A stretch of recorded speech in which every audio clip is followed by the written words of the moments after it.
Terminator Cyber Research Systems Series 850, známý také jako T850 Terminator nebo T850 Battle Robot, je variantou Terminatora série 800 sériově vyráběného Skynetem v časové linii Rise of the Machines.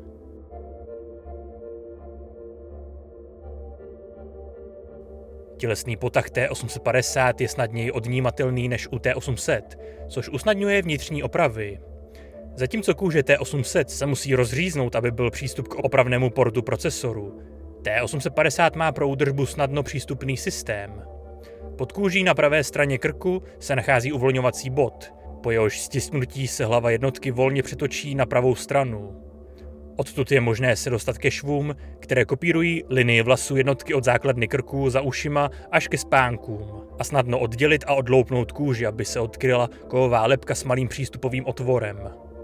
Poškozená kůže a masu T850 se také mohou částečně reformovat přes její endoskelet, což napomáhá budoucí infiltraci.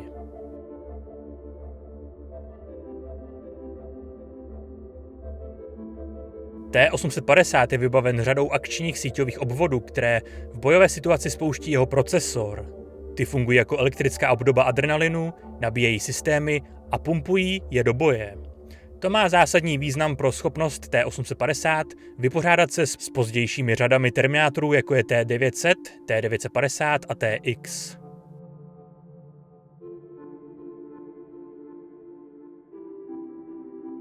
Endoskelet T850 je vyroben ze slitiny titanu. Zdá se, že endoskelet Terminátora T850, jakožto vylepšená verze T800, je schopen lépe odolávat plazmovým zbraním než jeho předchůdce, protože jednotka T850 vydrží výstřel z plazmového děla TX, aniž by byla zničena. Zásah však stačí k vyřazení z provozu a poškození vnitřních součástí.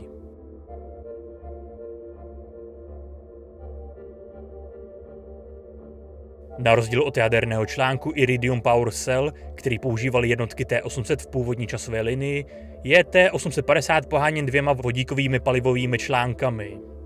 Ačkoliv je T850 částečně poškozený, protože přišel o jeden článek, může stále pracovat na téměř plný výkon zbývajícího palivového článku.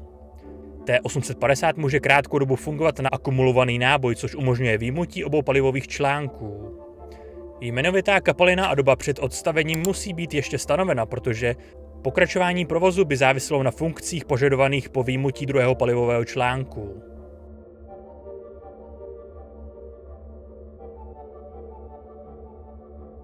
Terminátor řady 850 se sice nemůže sám ukončit, neboli eliminovat, ale je schopen se zcela vypnout a restartovat od začátku, čímž zruší veškeré dočasné úpravy, které mohly být provedeny v jeho systémech. K tomu se přidávají další funkce pro zvýšení spolehlivosti a životnosti.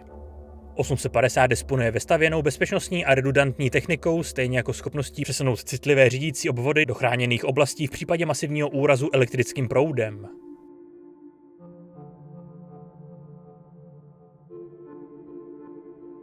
Základy psychologie a znalosti lidských emocí a sociálně-ekologických interakcí patří k dílčím programům T850, což je další z pokroků oproti řadě T800.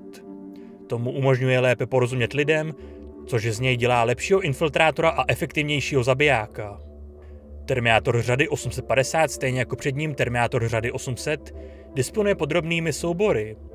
Je známo, že mezi nimi je seznam více než 1000 různých emocionálních prvků, které modifikují lidské chování.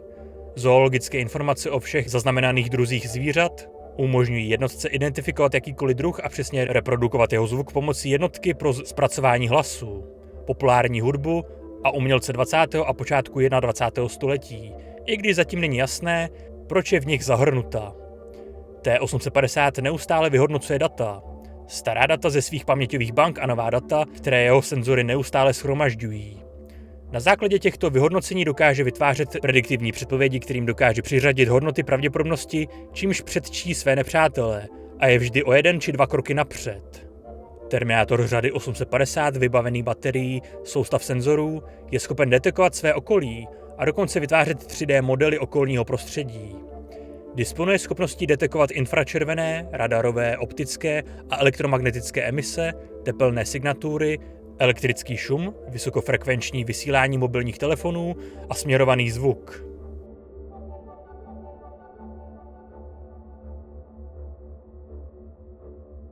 T850 je v mnoha ohledech velmi podobný T800, protože se v podstatě jedná o stejný styl bojové kostry z hyperslitiny s několika úpravami. Navíc tvář z živé tkáně vypadá asi o 10 let starší než u předchozích jednotek, vyslaných do minulosti z budoucnosti.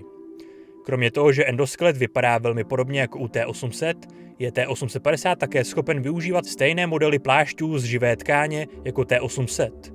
Kůže se snadněji odlupuje a je více regenerační. Má odolnější endoskelet, odolnější vůči plazmovým zbraním. Ve svém naprogramování má také podprogram na základní lidskou psychologii a chování. T850 je o něco silnější a rychlejší než jeho předchůdce.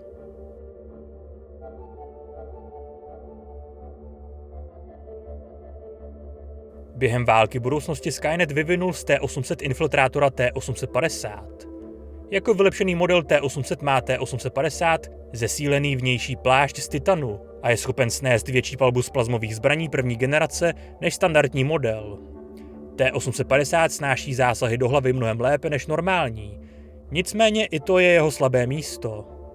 T850 nese VSB-95, plazmový minigun druhé generace. Tento model je také mnohem méně častým ve srovnání s ostatními variantami.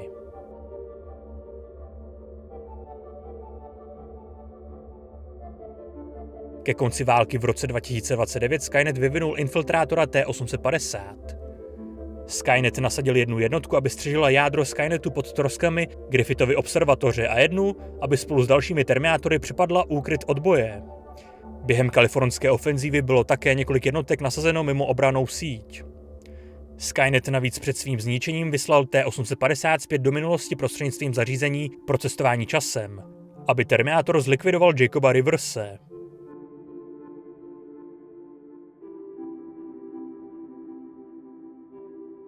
Terminátor T850 je odolnější a inteligentnější než jeho předchůdci řady 800. Díky zesílenému pancíři je T850 odolnější proti plazmovým zbraním první generace, a to i proti dobře mířenému výstřelu do hlavy. Pohybuje se k hráči z boku tím, že útočí z předsunutých stanovišť a hází granáty, čímž hráči nutí vylézt z úkrytu. Je to jediná dvounohá terminátorská jednotka ve hře, která proti hráči používá granáty. Při vstupu do boje má T850 plášť z živé tkáně infiltrátora. Při dostatečném poškození se tkáň spálí a odloupne, čímž se odhalí jeho endoskelet. T850 je však zranitelný plazmovými zbraněmi druhé generace. Účinné jsou proti němu i výbušné zbraně, například granáty. Raketomety by jej výrazně poškodily a zároveň dočasně omráčily, což by hráčům umožnilo jej dorazit.